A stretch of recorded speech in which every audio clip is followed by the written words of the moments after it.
be a screw, feel my own adrenaline. Yeah, I do just what I do, and I hope you let me in, yeah.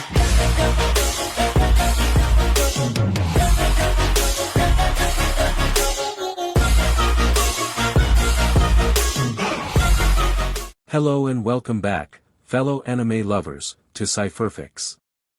I am delighted to have you join us once again in the world of fanfiction and fantasy.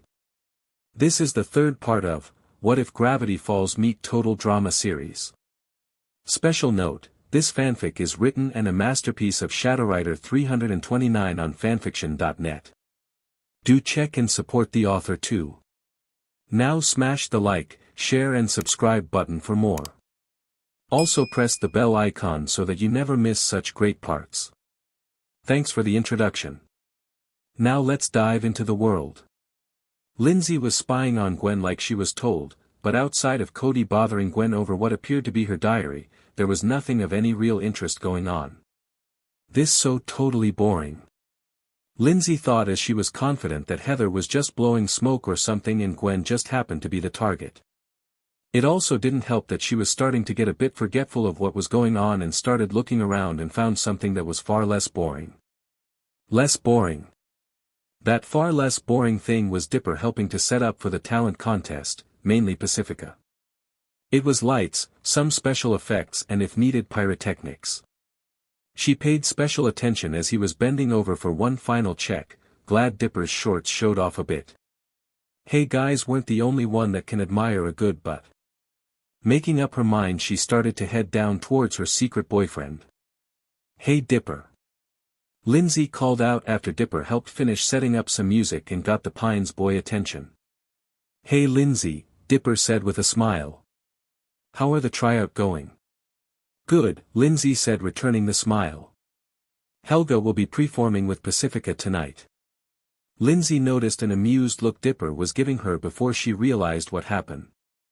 I got them wrong again, didn't I? Just Heather's name, Dipper admitted, but I don't think it matters too much. Lindsay sighed, actually it was one reason I wanted to see you. Heather had me doing something really boring and wanted to spend it with you instead. What was she having you do? Dipper asked, wondering what Pacifica's rival in the team had planned. I forget, Lindsay said though the smile showed she was just teasing. Think you can help me remember? Dipper chuckled and held Lindsay's hand. I think I can handle it. Scene change. Next, Courtney said after watching DJ preform a ribbon dance and decided he would be one of their performers.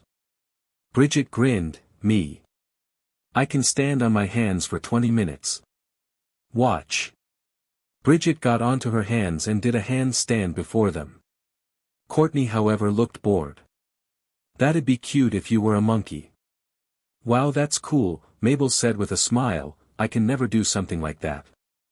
Courtney however shook her head. Next. Harold stepped forward with a grin. He turned towards them and took a deep breath. But before he can even do anything, Courtney called out, next. Ah, Harold disappointed at being cut off like that. Scene change. Beth stood in front of her team as they sat on two tables. She was twirling two flaming batons in her hands. Are you sure this is safe? Heather asked, leaning back with some of the others not liking how close the flames were. Don't worry, Beth said with a wide grin, I've been practicing. And with that she threw the first one into the air. She twirled the second one for a few more seconds and then threw that one. They watched as the second flaming baton flew off course, forcing them all, yes even Beth, to scream and duck for cover. They flipped the tables for cover as the flaming baton crashed onto the spot Beth abandoned. All that was left was a large smoking scorch mark. They looked at Beth as the girl looked embarrassed. I kinda missed the catching class.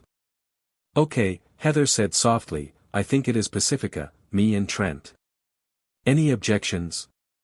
The others just shook their heads, agreeing with the choices. Of course, Pacifica noticed that there were two gophers missing. Where's Dipper and Lindsay? That snapped Heather's attention back to reality, and she was not pleased to know that her Minio, ally had not reported on Gwen's activities. The Queen Bee decided to phone her ally, and see what Gwen was up to, or how to hurt her since Heather was the star, not her. I'll go find them. Heather volunteered herself to find the two, and Pacifica was pretty suspicious as the queen bee just went out of sight to radio the blonde succubus, not that she knew Lindsay was one. Scene change. Lindsay and Dipper were deep in a make-out session, with the succubus guiding Dipper's hands over her body in a highly SXL way, since dopamine and endorphins were produced with pleasure and romantic activity. And Lindsay was really enjoying it even though she kept her clothes on as Dipper was getting better at FNDLNG her. Lindsay, pick up. Heather's voice came as she panicked and stopped her make-out session, but moved one of Dipper's hands to her peach. Hey Heather, there's nothing to report here. Lindsay said as Dipper kept quiet, though he did decide to move his hand away a bit, in case someone other than the camera spotted them, as it was hidden well enough that Dipper would have needed a thorough search to find it, and Lindsay was practically starting the session before he even had time to find and deactivate any cameras. Then come back here, Heather said over the radio. I got something else in mind. Okay, Lindsay said smiling at Dipper, I'll be back as soon as I can. And with that she tossed the walkie-talkie away before leaning closer to her boyfriend. How long do you think we can get away with before Heather starts getting mad? Dipper smiled and pulled Lindsay closer, I think we can make a good make-out session before then. The two started to kiss again without a care in the world. At least for now. Scene change.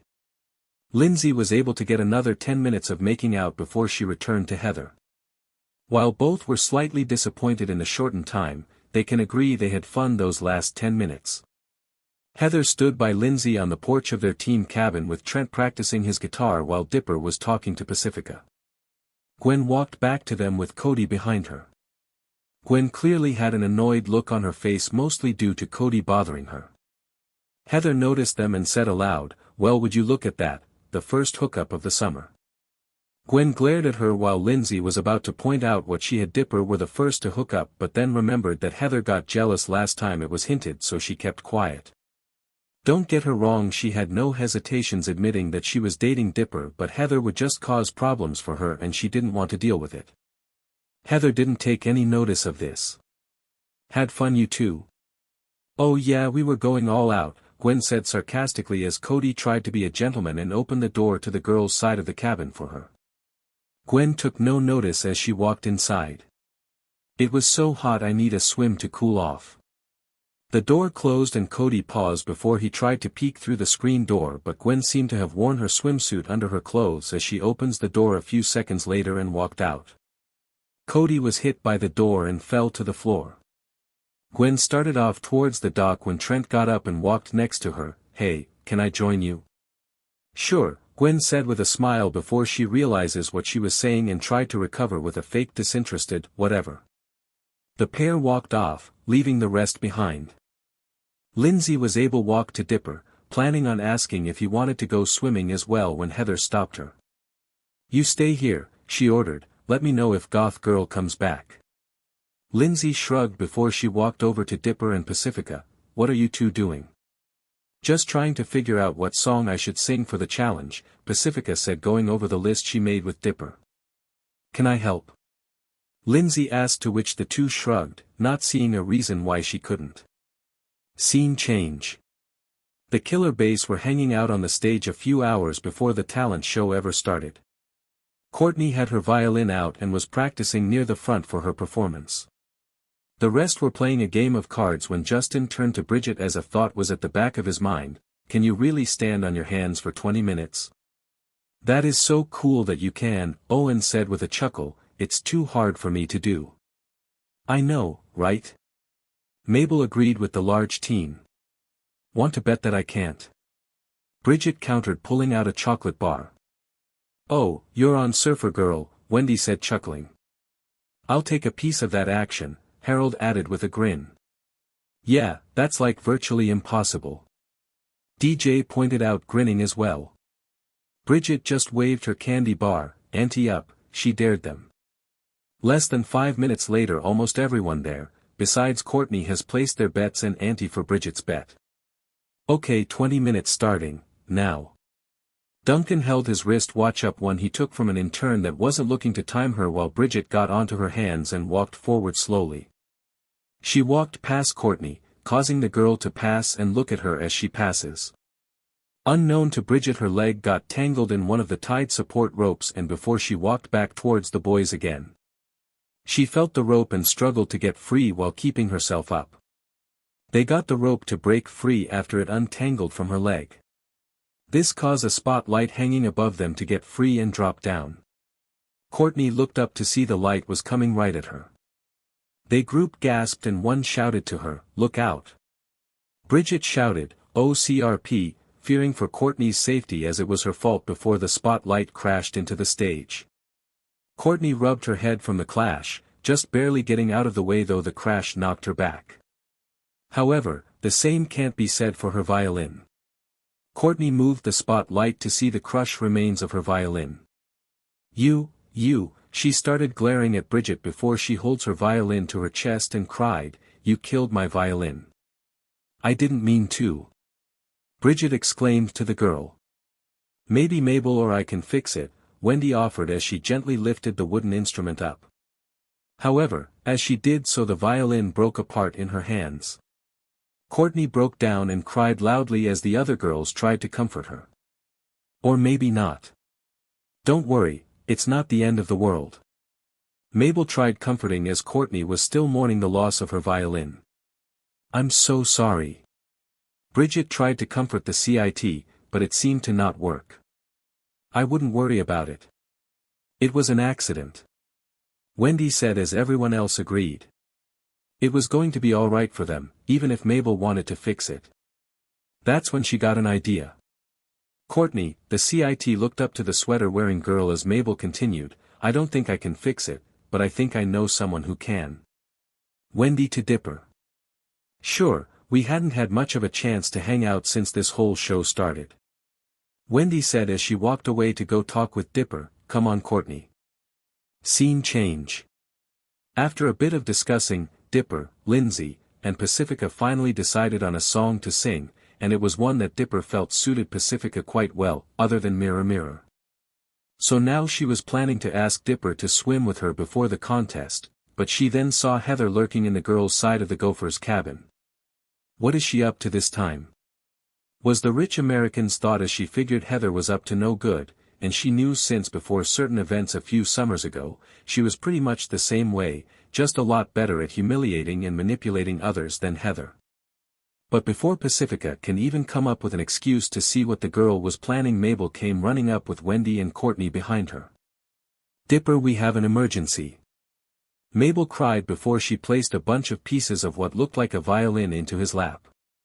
Dipper looked at the wooden pieces before he gave Mabel a deadpan look.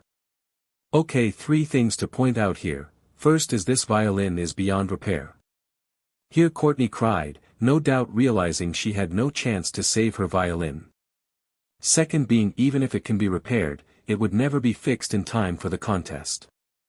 And third and most importantly, I have no idea how to even fix it in the first place. Why did you think I could even do anything? Mabel shrugged as she rubbed Courtney's back to comfort the girl. Dipper just rubbed his forehead to try and strive off a headache forming. Lindsay felt bad for both Dipper and Courtney but noticed Gwen was walking past them and towards the cabin. Then Lindsay remembered that she was supposed to keep an eye out for Gwen for Heather. She called out loudly, "Gwen. Hey. I thought you were going swimming." "I was," Gwen said walking past her, "then some of the guys decided to ruin my fun with their own." Maybe you want to dry off for a bit before going into the cabin," Lindsay suggested. "You don't want to be going inside dripping wet, right? Maybe we can go tanning together." Gwen looked at her before she muttered, "I don't tan." She opens the door to the cabin just as Heather was walking out. Gwen ignored her as she walked inside. Heather simply walked out and passed the group with a small smirk on her face. "What are you planning?" Pacifica asked her. Heather huffed at her, "I'm relaxing before my major performance tonight.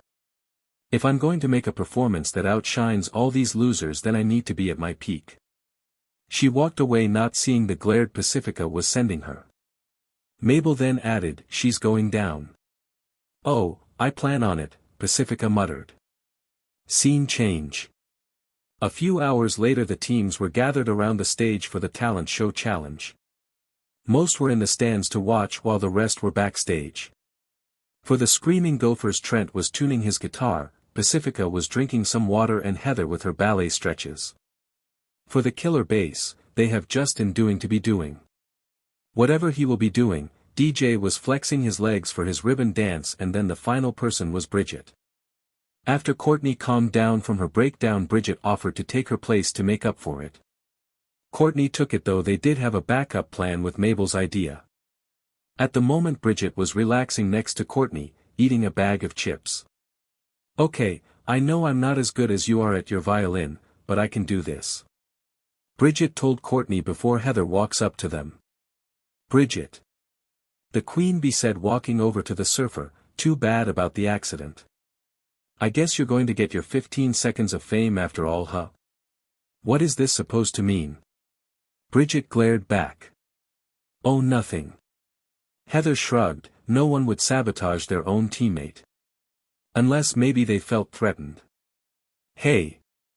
Bridget called out, maybe that's how you Gophers work, but the killer bass have more class than that. We're a team. Well, I guess you'll go down as a team too. Heather said. Happy she started to plant seeds of doubt, even if so small. Oh, and go easy on the chips. You don't want to sink that surfboard of yours, do you? Bridget stopped eating her chips and glare at the Queen Bee before the surfer throws the bag at Heather. Not too far away, Pacifica glanced at Heather before she headed off stage with something hidden in her hands. Confessional. Pacifica held a certain dark color book in her hands. So, I knew Heather was up to something, and I found her with this. I remember seeing Gwen writing in this, and I put 2 and 2 together. I figured Heather planned on either blackmailing Gwen or reading from it in front of everyone. So, I swiped it when she wasn't looking. Pacifica glanced at the book for a second. Now I can't just give it back to Gwen myself. I have some similarities to Heather, and even I can see that, even if I'm simply better. I need to give it to someone I can trust to return it to her. I have no need for it, and if it ruins Heather's plans, the better. End. Pacifica paused near the end of the stage and tossed the book to Dipper, who was nearby. Dipper walked over to Gwen, who was near the back of the team in the stands. Hey Gwen, can we talk? Gwen raised a brow but shrugged and followed Dipper away from everyone. What is it? Dipper said nothing but held out the book. Gwen gasped and quickly took it before she glared at Dipper. Dipper raised his hands up. Before you say anything, I didn't take it, nor did I read it. A friend saw someone else have it and took it back without them noticing. They gave it to me to return it to you. Gwen narrowed her eyes, before she sighed relieved. She knew Dipper wasn't the type to do something like steal from her, and believed him. Thanks for helping me, Gwen said with a small blush on her face. Dipper smiled and headed to his seat. Don't worry about it. Let's just enjoy the show. Gwen nodded before she followed, wondering in her head who took her diary in the first place. When they got seated, the challenge got started with Chris announcing, "It's the TDI Talent Extravaganza." He grinned to both the cameras and the remaining campers in the crowd. Welcome to the very first Camp Wawanakwa Talent Contest, where our campers will showcase their mad skills and desperately try not to humiliate themselves. He then turned and held his hand out to the side. First for the Screaming Gophers, let's hear it for Pacifica Northwest. She pressed a button and managed one quick change before starting out on stage. The button was part of something she had planned with Dipper as a sort of disco jazz started playing, being quite catchy as Pacifica came out in a CC black gown that accented her blonde hair and started to sing. Champagne flutes and dinner suits that. Keep your focus away from the cheating hands. She managed to, with some sleight of hand, pull a card, the Queen of Hearts, into her hand and tossed it towards a target and buried in the bull's eye. The song ended as Pacifica held her fan in front of her with a sultry look. That was awesome, Chris said, walking on stage clapping his hands. You got some talent, kid. And Chef thinks so too. At home, the chef-o-meter showed the score an 8 out of 9. Pacifica looked very pleased with herself as she walked off stage. Chris turned to the camera. Pacifica set the bar high for the rest of the contestants. Let's see how the killer bass responds. Give it up for Justin. A spotlight shines on Justin, who had his back to the crowd. Music started playing before the model turned and struck a pose with his hands behind his head, showing off his muscles on his arms and chest through his tight shirt. A flash of a camera came and Justin did the same pose at a different angle for another camera to take a picture. He then blew a kiss to the crowd, causing many of the girls to sigh. A few more pictures were taken before he sat down on a small stool and pulled a hanging rope behind him. He leaned back as water splashed down and getting the model soaking wet. He quickly sat back up with a wet hair flip and his smile sparkled. The crowd cheered and Chris walked on stage clapping. Okay, I don't know what that was, but dang, he laughed as the chef-o-meter showed the score an 8 out of 9, you got some moves, dude. Confessional. There are 2 syllables for hot, Owen explained to the camera. Just and tin. Man, that guy is just so hot I could kiss him. Owen then realized what he said and tried to recover, because he's a good teammate. Duh, why I say that? Owen just groaned as the camera cuts off. End. Justin grinned and walked off stage while an intern quickly mopped up the water. Chris addressed the crowd and camera. So, with 2 down and 4 acts to go, with both teams tied up. Next for the Screaming Gophers is Trent. Take it away, my bro. The teams clapped as Trent walked out and sat on a stool and held his guitar. This one goes out to someone special here at camp. Trent smiled as he starts to play his guitar and singing a song.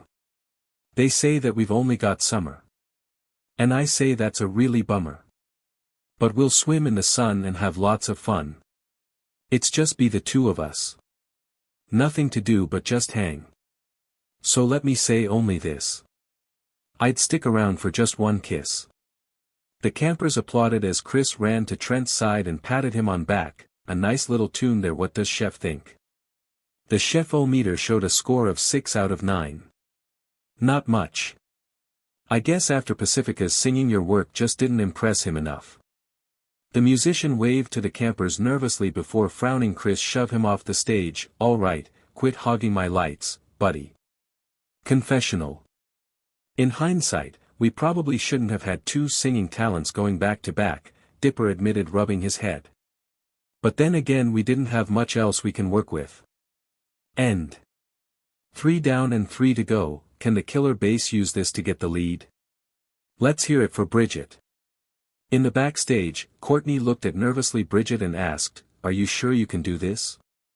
Oh, definitely. Bridget nods, holding her rumbling stomach. And no, I'm great. Really. Bridget walked to the center of the stage on her hands. It wasn't long until she starts to burp loudly, earning some smiles from male campers. I don't feel so go. Was the last thing that Bridget thinks before she vomited on the stage upside down. The campers gasped in horror as the surfer projected her vomits all over, causing some campers to vomit. Bridget tried to keep her balance, but her hand slips on the vomit and before she knows it she falls off the stage and landed in Dipper's lap. Dipper was surprised, but Lindsay didn't like this at all. Hey! Fall on your own boyfriend. On your own what? Heather and Pacifica asked just off stage with matching glares. Not too far away, Mabel pumped her fist in victory. She suspected they were together, but to hear evidence really made it better for her. I didn't say boyfriend, Lindsay said quickly. Clean up on aisle 3, 4, 5, and 6. Chris groaned in disgust as he steps over the vomit puddles while plugging his nose. We will take a break in meantime so we can hose the joint down. Scene change. And welcome back to Talent Extravaganza. Chris said once everything was cleaned up. Okay, so in a strange turn of events, Bridget's chunk-blowing fest registered 2 thumbs up by Grandmaster Chef. The chef-o-meter shows Bridget scored 4 points for her team. But it's not enough to pull ahead of the Screaming Gophers, who hold the lead. So, without further delay, here she is for the leaders, Heather. Heather had been searching frantically for Gwen's diary for her plan. However, no matter where she looked she couldn't find it. When Chris called her name, she knew she needed to get on stage before it turns bad for her team and the challenge. Heather scowled before she walked to the stage. She paused at the edge before she took a deep breath to school her features and stepped out. Once she took her place she waits in her starting pose as the music for Swan Lake before she started to dance. All eyes were on her as she moves gracefully, going between the different positions, the leaps and the spins. Heather's eyes kept focus on the stage as everyone focused on her movement. She leapt across the stage, some of the campers gasping before she landed easily and went into a triple spin, faster and faster each time. Heather then stopped as the music soused to a close and took the final position and held the pose. Once done she held a small smug smirk at their stunned faces and to the cameras. They all clapped for her as Heather took a bow she knew she deserved. "Well done Heather," Chris said clapping along as he walked on stage, very graceful. He beamed when the chef-o-meter gave her an impressive score of a 7 out of 9. And it was enough to impress Chef giving you the score to hold your lead. Heather huffed, truly believing she deserved a perfect score. Backstage DJ gulped nervously as it was about his turn. "It's okay DJ, you got this," Mabel said in comfort. "We need a perfect score to win," Courtney advised. DJ nodded and took a deep breath and took a step. However, he didn't notice his ribbon was wrapped around his leg, causing him to trip. The gentle giant struggled but to his horror his ribbon snapped, leaving it too short of his dance. "Oh!" he muttered fearfully. Courtney's eyes widened as now her last act was pretty much down for the count. "We are so done," she said to herself before she could actively cry. Mabel interrupted. "I may not have saved the violin, but I will save the contest," Mabel said before she pointed to the stage and shouted, "To the stage." Again, "We are so done," Courtney said as Mabel did something to the machine dipper setup before heading to the stag. It also started playing a catchy song as Mabel started her song. "I burn." Mabel managed to also set up some pyrotechnics that set off when she sung that part while throwing a fist in the air. Here more fire flashed behind her, causing her hair to flow up and with the lighting made it seem golden for a few seconds. This had the few geeks in the crowd gasp out. Mabel threw up the mic and jumped back, leaving it to be catched by Wendy who started the faster pace part. But the most shocking part was Duncan running up next to her and sang along, both switching every few lines. Here Duncan lit a match before he blew up, before more fire blew behind him to match the movements. Both teens moved back with their arms spread before another flash of fire lit up and Mabel jumped to the stage with mic in hand. Everyone stared before they all cheered while Mabel, Duncan and Wendy bowed. Wendy smirked at the punk, "I thought you don't sing." Duncan shrugged, "It's a song about burning things. I'll give it a pass." Chris walked on stage, clapping hard, while the chef-o-meter was going crazy. "Okay, that was awesome." And Chef loved it, giving them a perfect score, making the winners of today's winner. The killer base started to cheer harder at the fact they won. Chris then addressed the others, "As for the screaming gophers, pick your favorite loser, and I'll see you at the bonfire." Scene change. That night at the campfire almost everyone has a marshmallow. "Kudos to you all for an incredible night of entertainment, music, drama, barfing," Chris said holding the plate with the last marshmallow. "There's only one marshmallow left on this plate." The screaming gophers looked at the last remaining contestants that didn't get a marshmallow. They were none other than the BFFs Katie and Sadie. Confessional. "So, I had to work for this vote," Heather said to the camera. "It seemed Gwen found out I had her diary and she and some of the others were going to vote me off. So, I swapped the two fake twins, or whatever they were, ballets with a sheet saying to name who your best friend is. I then had my alliance vote for one of them. But I needed one more vote to make sure I didn't lose, so I made a deal with Cody." Static. Cody looked both embarrassed and ashamed, Heather caught me trying to peek on Gwen when she was changing. She said she wouldn't tell anyone and get me voted off if I did a few votes for her. I don't like it, but what choice do I have? End. Chris glanced at one another, both looked terrified at the fact they were both the last ones. Tonight, they would be separated and there was nothing they can do about it. Chris waited a few moments to build up the drama. Ladies, this is the last marshmallow. Whoever doesn't receive it will be forced to walk the dock of shame, the girls gasped. Take the boat of losers, they gasped again, and never come back. Ever. The two girls hugged each other while Chris was enjoying the drama. He waited a few more seconds before he declared, the final marshmallow goes to Katie. No, both girls cried out, hugging each other.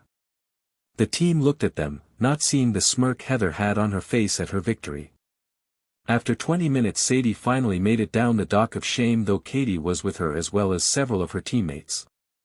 The two shared a final hug before Sadie stepped onto the boat and it started off. Katie seemed too adept to get on with her, but Dipper and the others held her back. I'll miss you, Sadie. And I'll miss you too, Katie. Katie cried as the ship slowly came out of sight, leaving the first half of the BFFs alone. Dipper rubbed her back saying, "It's okay. You won't be separated for long. Plus it's not, forever, right? You can do this, girl," Lashana added. "All you can do is hold your head up high and keep going. You would want Sadie to try and get farther in the game, right?" Pacifica asked her, getting a nod, "Then do the same and try and win this game." Katie sniffed before she nods at her teammates. She was hurt by this, but she will keep going forward, for Sadie. The screaming gophers walked back to their cabins. Pacifica stopped for a minute, seeing Heather off on the side, looking a bit smug. Pacifica's eyes narrowed, determined to make sure the girl was gone from the game and soon. Last time on Total Drama Island, Chris started as he smiled at the camera. A talent contest brought out the worst in our campers. It was awesome. The team struggled to find any talent for the show, and Bridget's clumsiness pretty much knocked out the killer base's best act, Courtney. Gwen stood up to Heather, so Heather swore to make Gwen's life miserable by stealing her diary. But before she can act on her revenge, Pacifica played some sabotage of her own and stole back the diary before having Dipper returned it. Well played, Pacifica, well played. We got some crazy songs, including a kick-ass one performed by Mabel, Wendy and, surprisingly enough, Duncan. Top it off with some fire tricks to make it even more kick-ass, which made the killer base our winners. Heather managed to control the votes this time around by blackmailing Cody and tricking Katie and Sadie, which led to Sadie getting voted off Ride the Boat of Losers. Chris paused before he walked down the dock and said to the camera, "Who will be the next to walk off this crappy dock? Find out tonight in the most dramatic marshmallow ceremony ever on Total Drama Island." Scene change. The next morning the campers sat at the bonfire, the fire out, and Chris was announcing the next challenge. "Campers, today's challenge will test your outdoor survival skills. I'm not going to lie to you, some of you may not come back alive." Several of the campers gasped before Chris chuckled, "Just joking. All you have to do is spend one night in the woods. Everything you need is at your team's campsite in the forest. You just have to find it." Chris held two folded-up maps and compasses before he tossed them to the two teams. "With our local lumberjack we got this in the bag," Duncan said, sharing a fist bump with Wendy. Pacifica herself rolled her eyes. Even if that was true, Wendy would be a big help. She knew the twins would also play a big factor, and while she loved/got used to Mabel, she trusted Dipper more when it came to camping in the woods, not that she ever did. Chris then added as the team started to stand up, "Oh, and watch out for bears. Lost a couple of interns in pre-production. First time back for breakfast wins invincibility." He pressed the button of an air horn and stated, "Off you go." A few campers looked nervous, but the others didn't seem to care about the bears. Courtney snatched the map and compass from Duncan, determined to lead. "Did he say there were bears?" Lashana asked, slightly scared. "I had an encounter with a bear once," Owen said, rubbing his fingernails in his chest. let's just say his head looks real nice up on my mantle. We shouldn't be too worried, Dipper said to calm Lashana down. Bears are solitary creatures and can be scared off easily. As long as we make noise on the hike and during camp we should be fine. Unless you're dumb enough to mess with a mother's cub, Wendy added with a chuckle, my brothers still have the scars from that mistake. Confessional. While what I said about bears are true, Dipper said to the camera, I'm not too worried if a one still shows up. I've actually wrestled with let's just say a special kind of bear during a phase where, questioned if I was a man, he coughed embarrassed by them but moved on. Compared to him, a regular bear isn't that scary. End. Oh, this reminds me of that one time I saw a bear eating out of the trash and thought it ate our neighbor's cat, but the cat was just missing for a few days. Izzy commented as the rest just raised an eyebrow. Okay. I think we should get started. Courtney said as her fellow teammates started heading off for their campsite. Dipper shrugged as he and the others started heading for their own campsite in a slightly different direction. Scene change. After that the two teams broke apart and took their paths towards the campsites. Heather was taking the lead holding the map and making sure everything was on track with Dipper helping as he held the compass. Normally Heather wouldn't like how someone else besides her to have any position of importance, but she knew the 4 campers that came from the States all are from a small town that was connected to the woods. She had nothing to lose by this and even she wasn't dumb enough to sabotage her own team when she had nothing to gain from it. And speaking of sabotages, Heather looked up and narrowed her eyes at Gwen who was walking ahead. She didn't know who stopped her from humiliating the goth nor how she got her diary back. If it wasn't the fact Gwen wasn't calling her out for having it in the first place, Heather would have assumed she found it herself. She had to tread carefully and figure out who was into her. She didn't notice how Pacifica was keeping her eye on while staying close to Dipper. Near the back of the group Katie was slowing making her way down the path while barely keeping up with the others. She wasn't in the best of place ever since Sadie was voted off.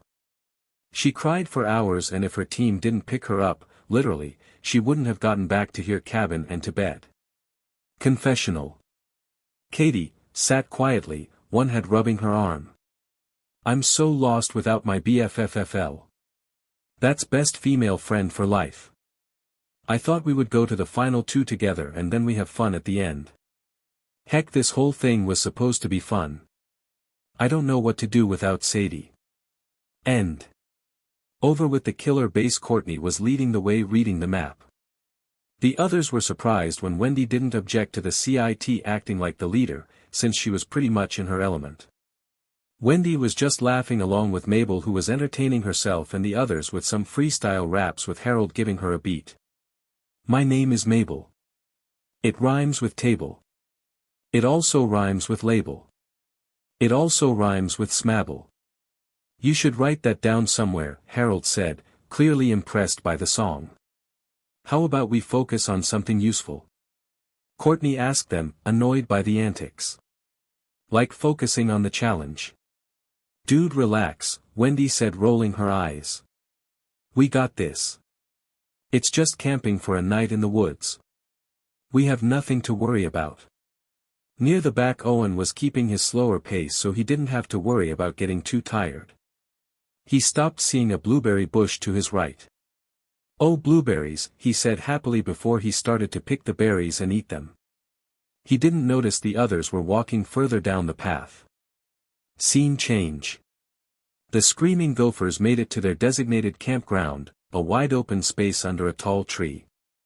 Ah, there's no food here, Pacifica pointed out. Well, this is a survival task, Trent reminded her. That means we have to find our own food. In the wood? Heather asked with a scowl. It shouldn't be too hard, Dipper said, looking around. We should be able to find some food. If we split up we can have one group look for food while another sets up camp and build a fire for the night. The others agreed with Dipper taking Cody and Jeff into the woods while the rest stayed in camp. Lindsay wanted to go with her secret boyfriend but knew she might get distracted easily, which wouldn't do anyone any good.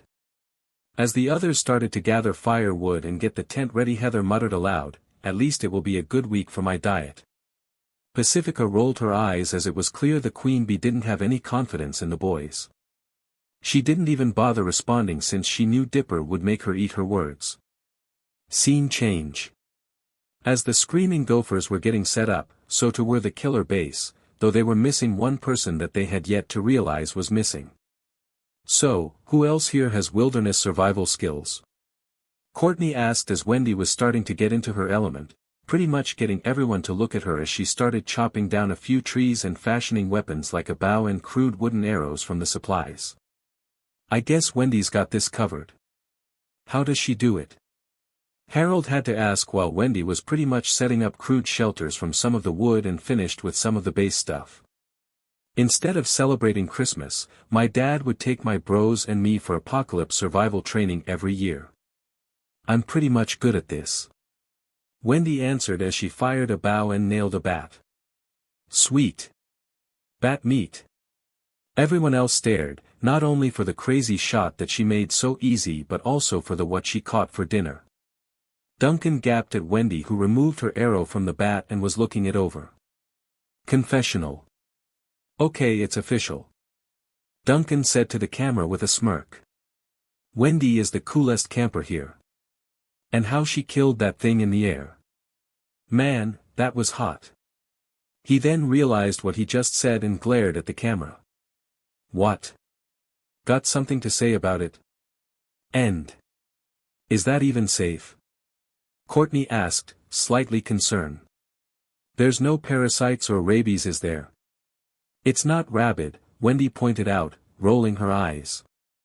And after I gut and skin this I will be able to see if there's anything to worry about. A single bat won't be enough to feed all of us, Harold said, not objecting to the idea of cooking a bat to eat. We'll need something else. Well, a hunting I'll go, Wendy said with a smirk. It'll be faster if I hunt alone. You guys get that fire started for dinner and finish everything else. Try and hunt a virality. Courtney called out as the lumberjack went into the woods, getting a thumbs up in return. I hope she brings back enough to eat, Tyler said as he gathered to gather branches for the fire. With Owen it might be a tough call, Justin added, looking slightly queasy at the idea of what she might find. Hey, where is Owen? Mabel asked, noticing her large friend wasn't with the group. The others glanced away. Maybe he's doing his business, DJ guessed. I ain't checking, Duncan muttered, clearly not wanting to see Owen with his pants down. The others agreed with him on that note. Scene change. Hello. Owen called out as he walked through the woods, not seeing any of his teammates. Are we playing hide and seek? He frowned before he noticed something. Oh, another blueberry bush. Scene change. It was starting to become the afternoon and the screaming gophers had their camp all set up. Their 2 tents were built, and a campfire was going. They were sitting and waiting for Dipper and the guys to return with hopefully food. I'm so hungry, Heather MMM. Beth groaned next to her, I think my stomach just ate my stomach. Lindsay just MMM on the ground. She was not only hungry but starting to miss Dipper. She hoped he would come back soon. Her thoughts were broken by something else. Yo, a voice called out and the team looked to see Pizza DLVRY guy holding a box of pizza. Who ordered the large pepperoni? Extra cheese. Everyone stared before a few slowly turned their head to Pacifica. She noticed and scowled at them, it wasn't me. I don't even have my phone. It's for the camera crew, one of the men behind the camera filming the camper stated. Over here. As the gophers tried to register at the scene and how BS it was in their opinion, the bushes rustled before 3 figured came out, one cheering, woohoo. They saw Jeff was the one cheering, waving his hat around while Cody called out dramatically. We are men. We brought fish. And indeed they did. Cody and Jeff were each holding 2 trout, tied to a rope by the end of their tails. Dipper chuckled at the line, holding 1 fish, but this one was nearly as big as his torso. He also held a small bag he brought filled with berries. Are you kidding me? Heather asked, unable to believe that they actually did it. The rest of the gophers however cheered happily. "How did you manage that?" Bridget asked as she was surprised at the successful hunt. "Just a few things we learned a few summers camping back home," Dipper said as he began to clean the fish to cook.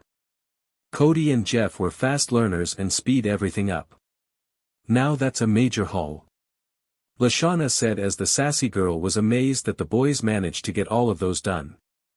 "Are those raspberries?" Gwen pointed out to some other berries in the bag. Dipper nodded, "Yeah, along with a bunch of other berries. I saw a blueberry bush, but it was picked clean." He paused and pondered something aloud.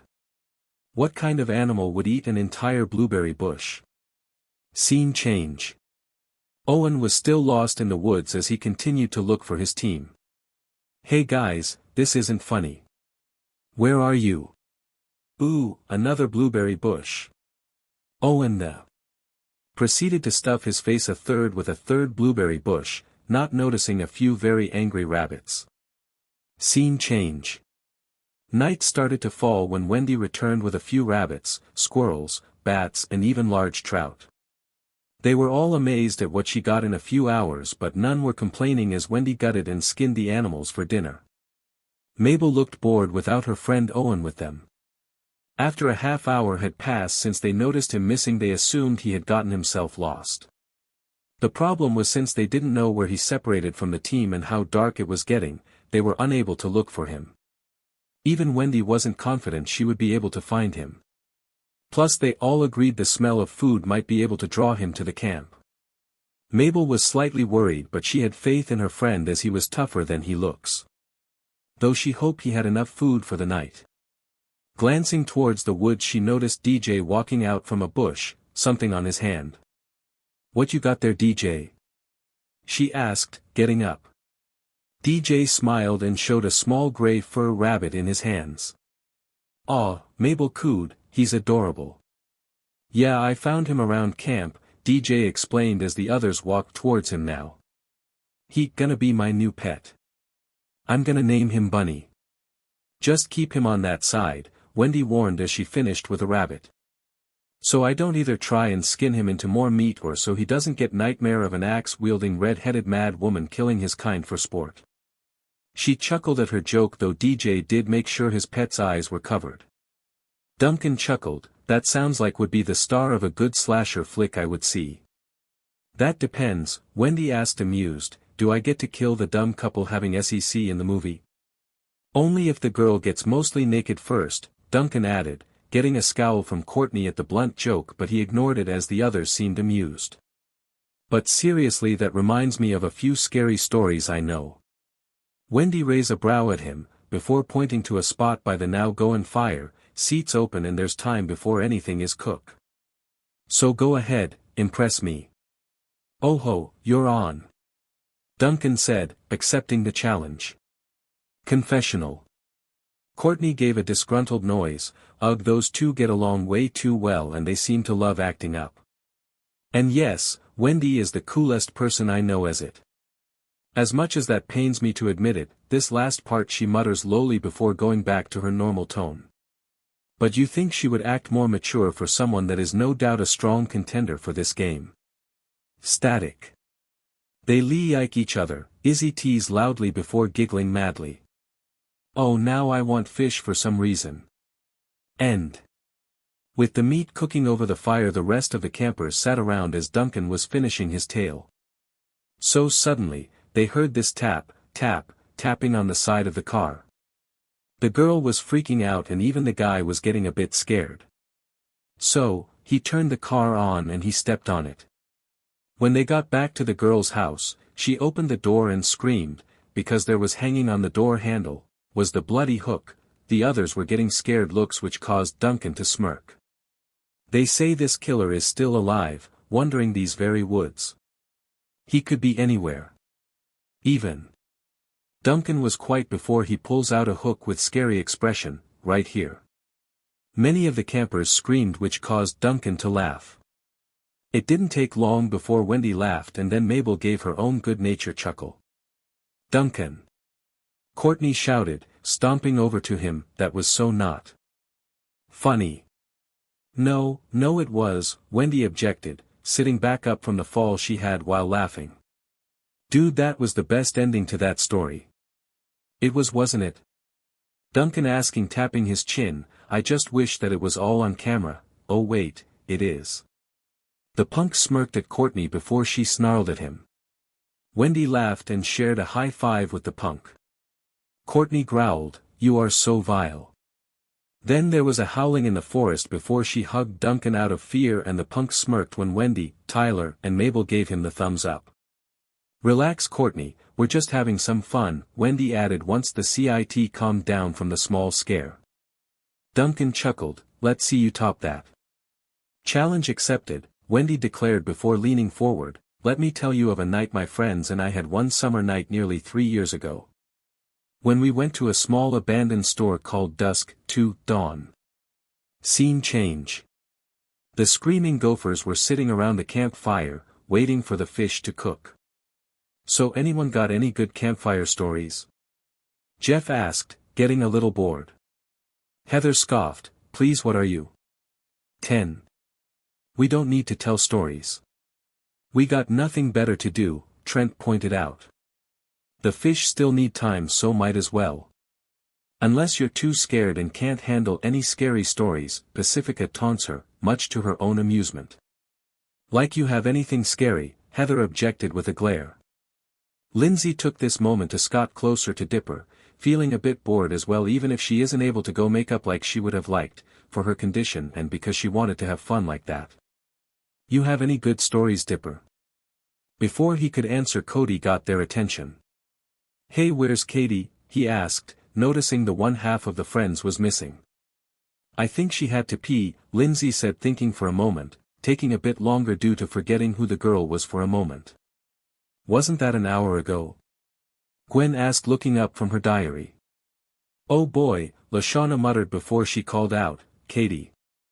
That was when Katie came running out of the woods and ran right into Cody, causing the two to tumble down. That was fast. Lashana said as she noticed the girl looked a bit panicked. The girl was talking rapidly, her words fumbling over each other, making it so no one understands her. It didn't help that the girl was rapidly trying to talk and scream at the same time, which made it hard to even listen to her. Katie, calm down, Trent advised, helping her and the geek up. What happened?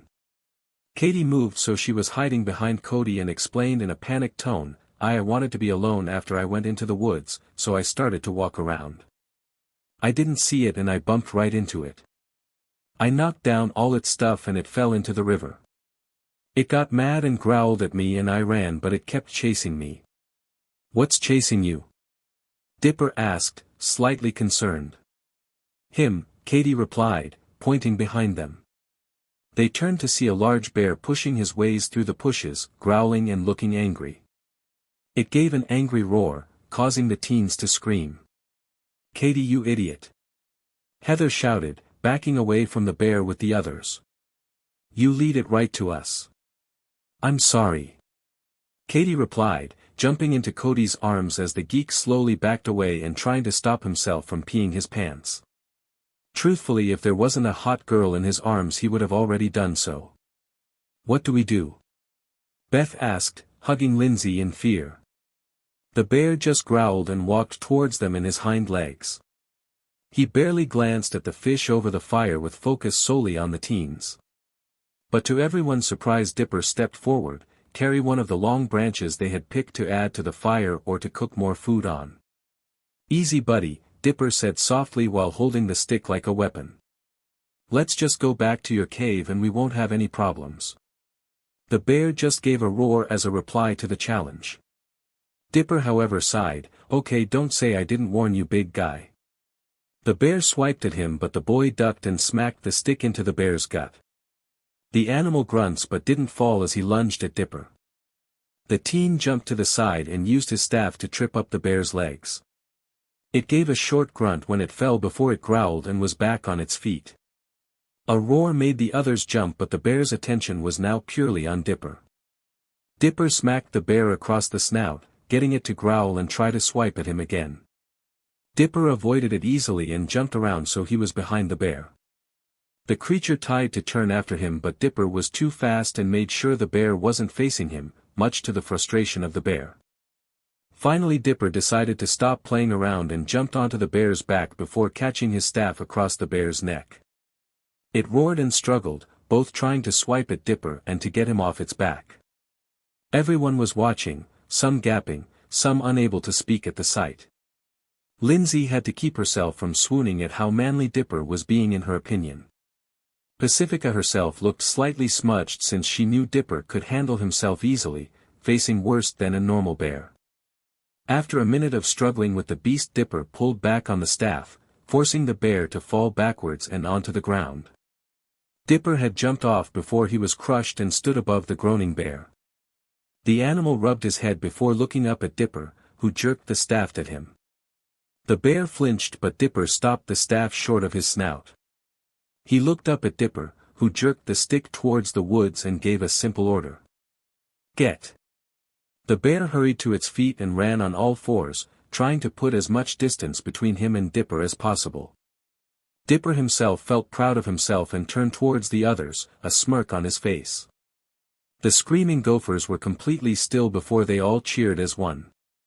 Even Heather was cheering, happy she didn't have to deal with an angry animal. They gathered around, grabbing Dipper and hoisted him onto the guy's shoulders, all chanting, "Dipper! Dipper! Dipper!" Confessional. That was amazing. Trent proclaimed loudly. You go, dude. Jeff cheered, waving his hat around. Gwen was shaking her head, stunned at what she saw. He took down a bear. No, he wrestled with and then defeated a bear. How did he do that? Static. Lindsay sighed happily. Oh, Dipper looked so manly when he stood up to that bear. And then he jumped on its back and knocked it down. Oh my God, it was so hot. She sighed again. I really should give him a reward for that. End. You are one crazy white boy. Lashana said as she was amazed at how Dipper took on the bear. Heather was surprised, and so were others. That was awesome, bro. Jeff said as he gave the Pines boy a pat on the back. You just beat a bear. I guess I did. Although this time I wasn't wearing a loincloth, wearing slap-on tattoos, or carrying a spear, but I didn't have to worry about extra heads and limbs. Dipper said, confusing the others as he then sat by the fire with the fish. Dinner's gonna get cold if we don't eat up. Scene change. Owen came running across the cameras, still lost in the forest. Unlike before, he was running in panic with several of the creatures of the forest chasing after him. These deadly creatures turned out to be a large horde of rabbits. Ah! Owen called out, glancing back to see the angry bunnies still chasing him. What did I do? I didn't try to hurt any cute little bunny rabbits, I swear. His attackers didn't seem to care for his pleas, nipping at his heels.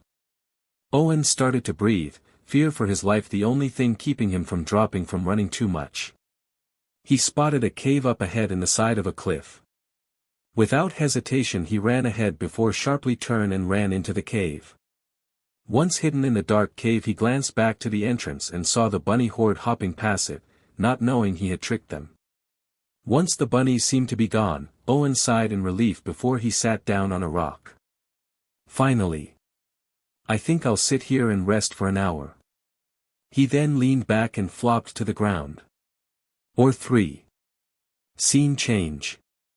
Back with the killer base, Wendy was continuing her story. She already told them of how her friends broke into the abandoned store, but then they were amazed to hear they found the chalk outlines for the dead owners and that Dipper laid in one of them.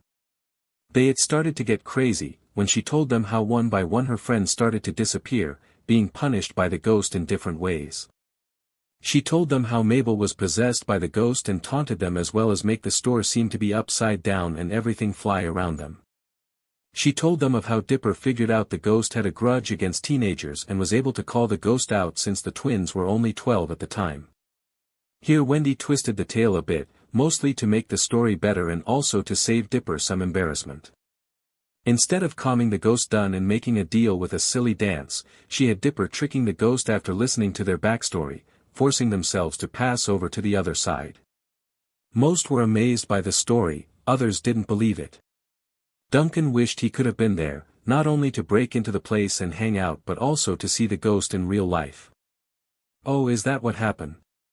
Mabel asked aloud, surprising them all. "I wondered why I felt a bit sore. Mostly my head, neck and hair." "I think he was holding you up by your hair," Wendy said, trying to think back. "You don't remember?" Bridget asked her. Mabel shrugged. "I was kinda out of it after I ate a bunch of that smile dip. I don't remember anything else until I woke up." Actually, she still remembers the crazy imagined visions she got during her drag trip, but she'd rather not talk about what she saw while under the influence. Courtney and Harold focused on something else. "Smile dip?" The CIT asked, not entirely sure what that was. Harold, however, seemed to be more informed. "Isn't that stuff, like, banned from North America?"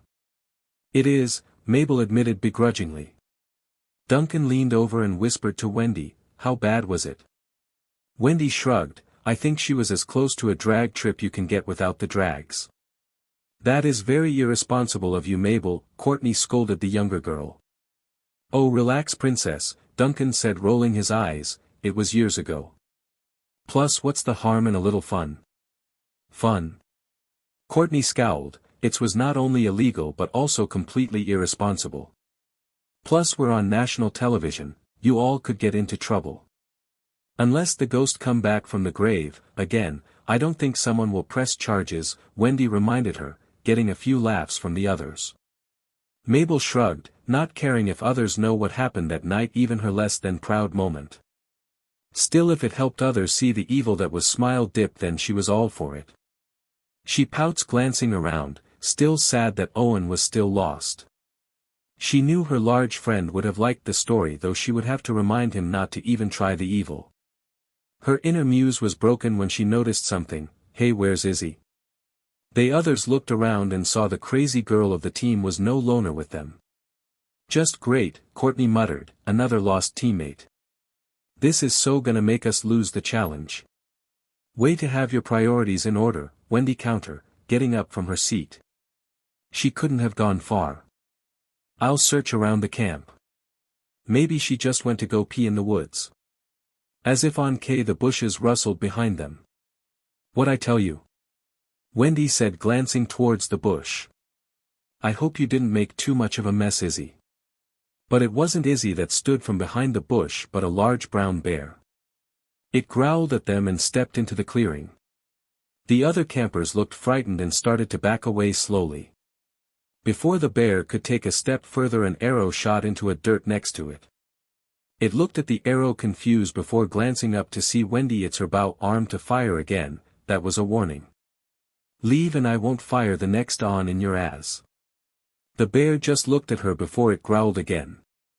Wendy didn't pause and fired the arrow, and true to her word it struck the hindquarters of the bear. "Ow," a female voice came unexpectedly from the bear. "That's smart." "Wait a second," Tyler said, looking stunned. "Izzy?" Said girl giggled and removed the bear head, showing it was just a costume. "Yeah. I just found this bear costume and thought roar," Izzy said as she looked at the costume with the arrow in its hindquarters. "Didn't expect the arrow." "No worries, dude. I got this," Wendy said as she removed the arrow from the bear costume's butt. Izzy gave a squeak as the arrow was removed. "Ow. That really hurts, you know. You can't just go around shooting people in the ass." "To be fair, I did give you a warning shot," Wendy pointed out with a smirk. Izzy opened her mouth to rebuttal but stopped when she realized Wendy was right. "True. Plus, I rather take an arrow to the cheek than an arrow to the knee. They end adventurers, you know." The rest of the killer base just sighed and felt it wasn't worth dealing with Izzy after that scare. It was under control anyways. Even Courtney, who wanted to lecture and scowl Izzy for her stunt but felt like she had enough action for the evening. She sat down by the fire with a huff, wanting nothing more than to eat, go to bed and possibly win this challenge. Wendy rolled her eyes at this action but checked the food. "Okay, food's done. Eat up guy. Izzy sat down, still wearing the bear suit and held the paws out. Yeah. I want some of that bat meat. Scene change. The screaming gophers sat around the fire eating their fish. Jeff finally got the others around to telling stories, though Heather objected she was outvoted. While the others were talking and eating, Lindsay was walking into the woods with Dipper. The hidden succubus told them she needed to use the bathroom in the woods but didn't want to run into anything else, so she also asked Dipper to come with her to help scare anything that comes at her. Dipper was taken aback but went with as they walked into the woods. Once far enough away, Dipper said, I'll turn around and let you do your business. Let me know if. Actually, I don't really need to go pee, Lindsay admitted. Dipper blinked, then why? He was cut off when Lindsay pulled him into a kiss. They stayed and wrapped their arms around the other briefly before separating. Lindsay smiled at him. You were so brave back there. Where did you learn how to do that? Dipper chuckled. You know the multi-bear in Gravityfalls? I kinda had to fight him for reasons. We're friends now, but a normal bear is easy compared to him. Multi-bear? Lindsay asked, confused before it clicked. Oh.